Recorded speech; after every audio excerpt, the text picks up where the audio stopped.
Hi, my name is Matthew Belisario. Welcome to another edition of the Belisario Sonic YouTube channel. Today, part 3 of my Magnum album reviews, vinyl reviews. And today is the reissue of Magnum's The 11th Hour.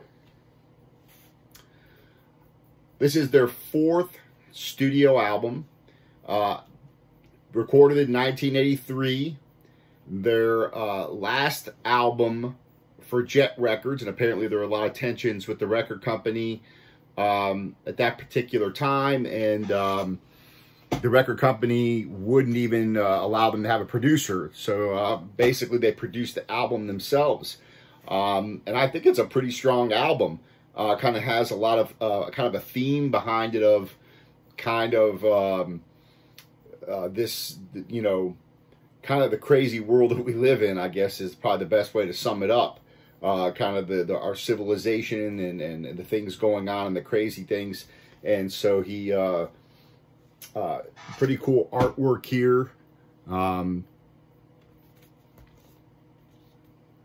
The album, you know, the album cover, it might be a little on the thin side, I think. It's not terrible. Of course, Amazon, their packaging, you know, throw it inside the box and then it gets bounced around, so that's a little irritating. A pretty good sounding record. Kind of has a little more of that 80s sound, but pretty rocking.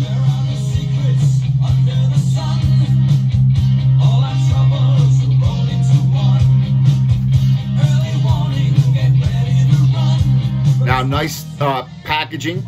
So this is the album sleeve, and I like this because I didn't have to use a MoFi sleeve on this. You get that nice plastic anti-static lining.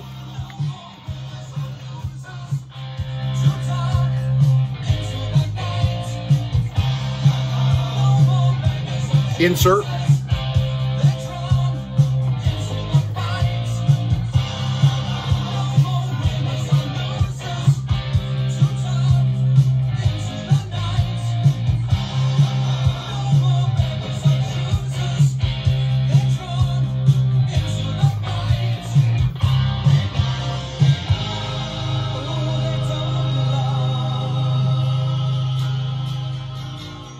So you got the lyrics there.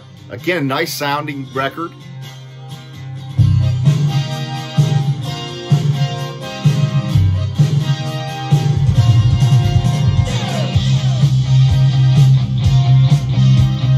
You know, pretty nice sounding record, especially for the time that it was done, 1983. They produced it themselves, and it has a nice bass resonance to it. The drums sound pretty good.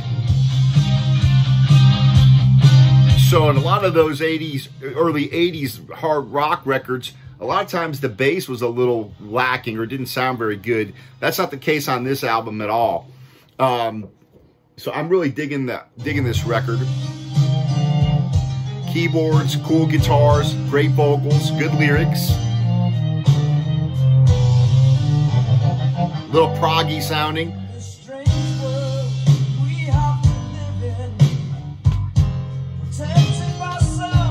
So, pretty good sounding record.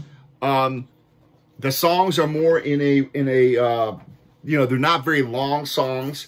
So the songs are usually like 3, 4, 5, 6 minutes. So they're kind of normal song length. This one is limited number, so you can see there on the back. I don't know if you can kind of see it there reflecting in the light. They are numbered, and I don't know exactly how many of these that they made. But you probably want to pick these up if you want to get them. You can pick it up on Amazon, and I think I can tell you what I paid for it. I think there's still plenty on there. Let's see here. 11th Hour limited 180 gram vinyl. Let's see what we got here. 33 bucks. So they're a little expensive, but it is on purple vinyl. So now actually, let me go ahead and show you that. Let me play just a little bit more.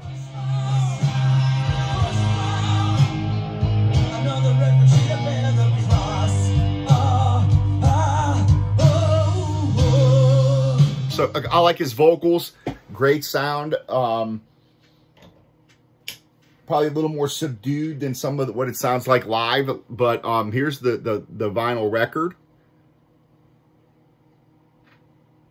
So pretty cool vinyl, nice looking purple. It's flat. I don't think it's quite 180 gram, but it's, you know, a nice flat pressing. It says it's 180 gram. It just doesn't, it feels maybe like it's not quite as thick as some of the others, but it's, you can see it's a nice flat record. Again, every one of these Magnum vinyl records, their pressings have been really good. So I've been really impressed with them, unlike some of the others that I've gotten from other bands that sometimes you got to send back, don't sound very good, they're crackly. This had no static on it or anything. It came right out of that sleeve, and I just wiped it off and stuck it right on the record player and right on the turntable, and sounds great. So nice sounding record. I would go ahead and get it because they are limited. They're a limited run, and it looks like on Amazon right now as I speak there's only one left right now available on Prime. So pick it up. Nice nice vinyl sleeve, nice artwork, and cool purple vinyl. And then you got that traditional insert with the lyrics on it, which is kind of cool. You know, back in the 80s, a lot of the vinyl records had that insert that they would stick in there. And this, if you don't know about this band, I'm just recently getting into this band, Magnum. Started their first official release by a record company, I think, was 1978. This is their fourth album, 1983, on Jet Records, and their last one, I believe, for Jet Records. And they would move on to another record company. Now, the lineup here has changed a lot over the course of time, but the two guys that have remained there is Tony Clarkin and Bob Ketley. And I believe Tony, in looking at some of his interviews on YouTube and reading a little bit about the band, he's the main songwriter, writes the songs, writes the lyrics. Bob is the lead singer, and I guess helps refine the lyrics here and there, but pretty much Tony's the guy that writes the lyrics and writes the songs. And because of that, the band has a really consistent sound throughout the catalog of what I've heard. Now, I haven't heard all of these albums. You're looking at, I'm on Magnum's official site, and there are a lot of studio albums. So you've got Kingdom of Madness is the first one, 1978. 79's Magnum 2. 82, Chase the Dragon, which was supposedly their first more commercial success. This band is from, I believe, Birmingham, England.